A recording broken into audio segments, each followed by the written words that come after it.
O Santo Evangelho, conforme o evangelista São Lucas, capítulo 24, iniciando no versículo 13.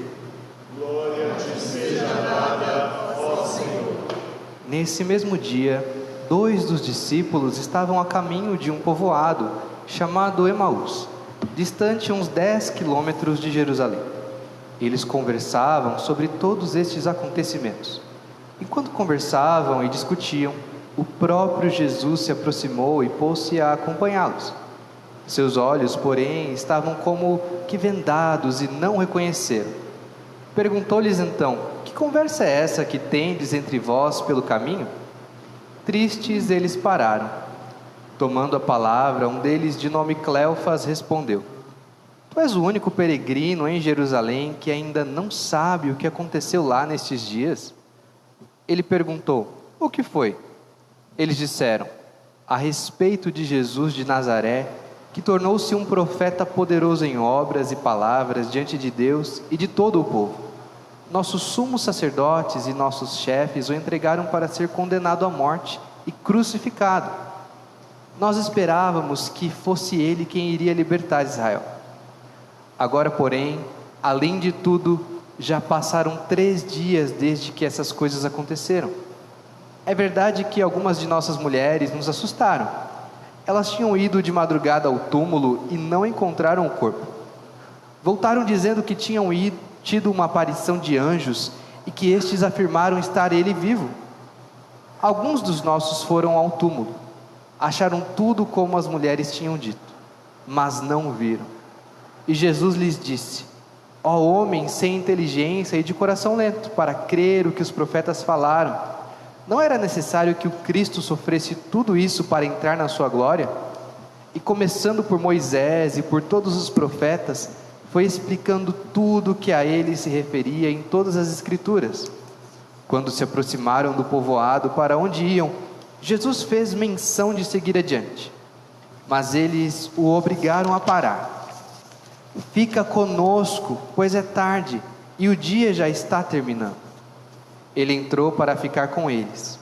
E aconteceu que, enquanto estava com eles à mesa, tomou o pão, abençoou, partiu e lhes deu. Então abriram-se os olhos deles e o reconheceram, mas ele desapareceu. Disseram então um para o outro: não nos ardia o coração quando pelo caminho nos falava e explicava as Escrituras? Na mesma hora se levantaram e voltaram para Jerusalém. Lá encontraram reunidos os 11 e seus companheiros, que lhes disseram: o Senhor ressuscitou de verdade e apareceu a Simão. Eles também começaram a contar o que tinha acontecido no caminho e como o reconheceram ao partir do pão. O Evangelho do Senhor. Louvado sejas, ó Cristo. Continuamos ainda nesse período da Páscoa, rememorando cada passagem, cada momento que testemunha a vida de Cristo ressurreto em meio do seu povo. A história de hoje, irmãos e irmãs, ocorre no meio de uma entrada, ou da estrada que liga Jerusalém a Emaús. Era domingo de Páscoa, e aqueles 2 homens pertencem ao grupo de discípulos de Jesus. Eles saem frustrados de Jerusalém e caminham em direção a Emaús. Estavam cansados e comentavam entre si os acontecimentos dos últimos dias. No caminho, eles são alcançados por um estranho. Quem sabe, mais um discípulo atordoado com tudo o que havia ocorrido em Jerusalém. Mas o texto de Lucas deixa claro que era Jesus. Mas por alguma razão não foi reconhecido por aqueles homens.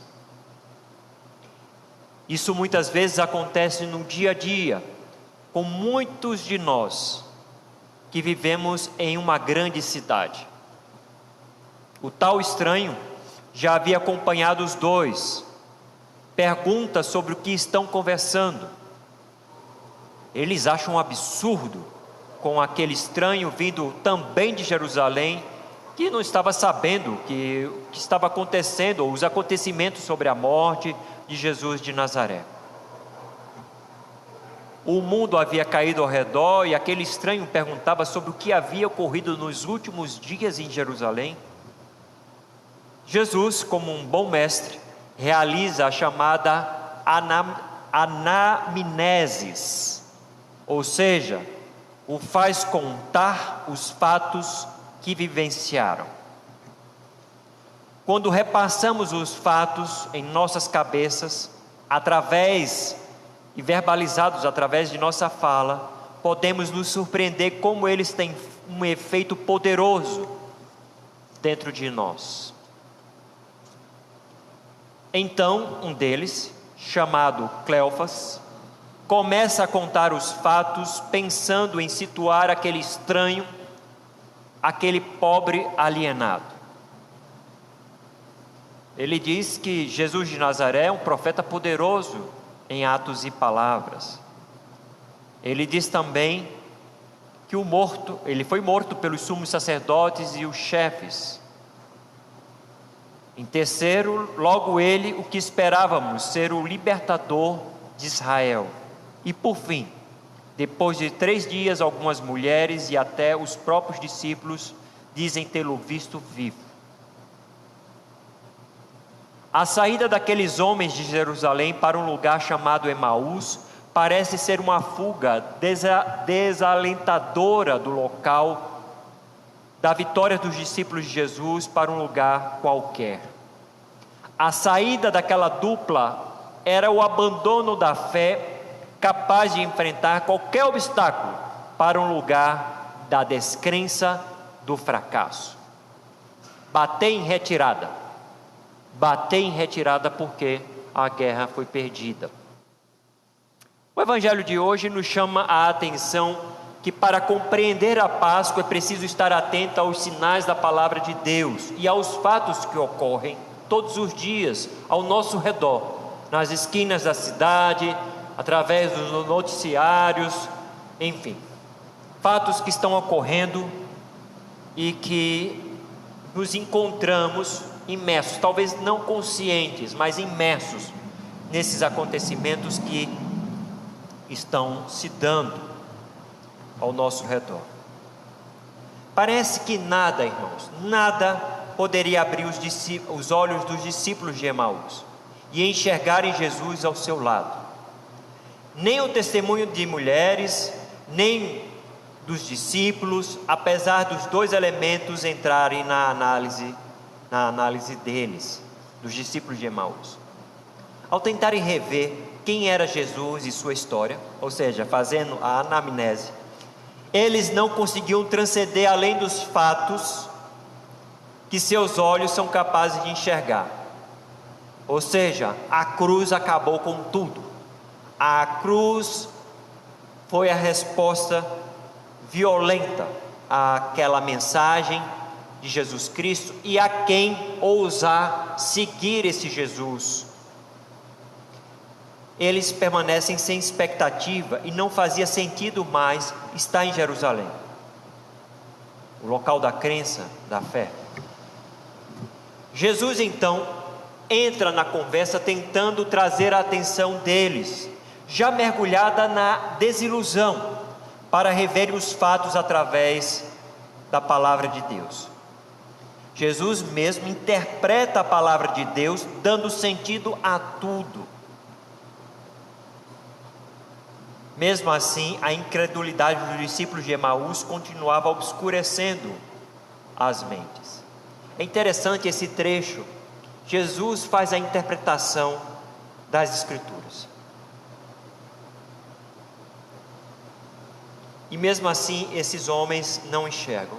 Mesmo assim, muitas pessoas e movimentos obscuros, como o fundamentalismo religioso, não conseguem entender o Evangelho de Jesus. Ou seja, a interpretação não passa, da palavra de Deus, não passa nesse olhar de Jesus Cristo, mas a interpretação passa por olhos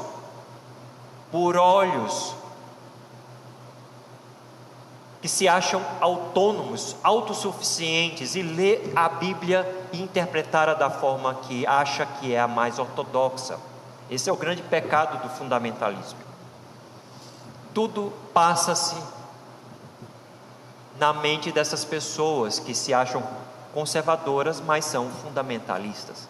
Conservadoras porque acham que estão guardando a verdade, mas é uma verdade moderna, é uma verdade a partir de um olhar moderno sobre as Escrituras, não é conservador.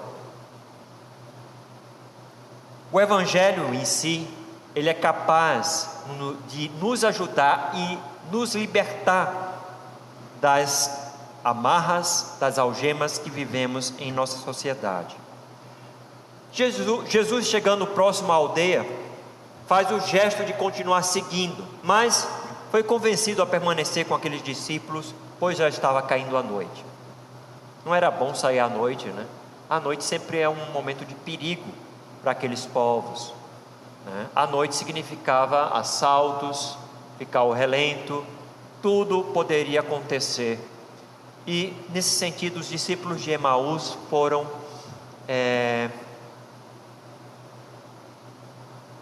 tiveram a noção de hospedagem, ou de acolhimento melhor, de acolhimento de um viajante. Toda essa situação de inércia, da paralisação provocada pelo medo, pela incredulidade, só foi vencida em um outro contexto. Não mais no caminho, naquele caminhar com os discípulos, na estrada, mas em um espaço da acolhida, uma casa. É na casa que a revelação será feita. E foi lá onde os discípulos puderam enxergar quem era aquele estranho. No partir do pão, no momento da partilha, foi um momento que abriu os olhos daquelas pessoas e tudo começou a fazer sentido. Se conectou a palavra proferida por Jesus com a partilha do pão na mesa. Que espetáculo! É na mesa que a gente cessa as defesas, que a gente joga a conversa fora. Não é isso? Quando a gente vai comer na casa dos outros, a gente começa a jogar a conversa fora ali, né? A gente fica menos na defensiva, talvez um pouquinho de vinho dá aquela quebrada, uma cervejinha dá aquela amolecida, e a gente começa a soltar as coisas e se sente-se muito à vontade com tudo isso. É na mesa, é no partir do pão. No abrir dos olhos dos discípulos, Jesus não mais estava ali. Diz as Escrituras, ele já não estava no meio. Talvez não fizesse mais sentido o ver Jesus, mas sim a compreensão de sua mensagem. Essa nunca se perderam. Essa ninguém poderá roubar ou matar, porque estava dentro deles agora. Ele já tinha o sinal, o sacramento da palavra e da comunhão. Isso significa, irmãos e irmãs, o que? Ressurreição dos mortos. Isso é sair do estado de penúria, de miséria, de terra arrasada, de profundezas depressivas. É o momento da ressurreição. Jesus estava vivo na palavra e na partilha do pão. Eles aproveitaram aquele momento único, mas eles não guardaram aquela notícia para si. Partiram, voltaram para Jerusalém e anunciaram: é verdade, o Senhor ressuscitou, aleluia, que Deus nos abençoe, amém.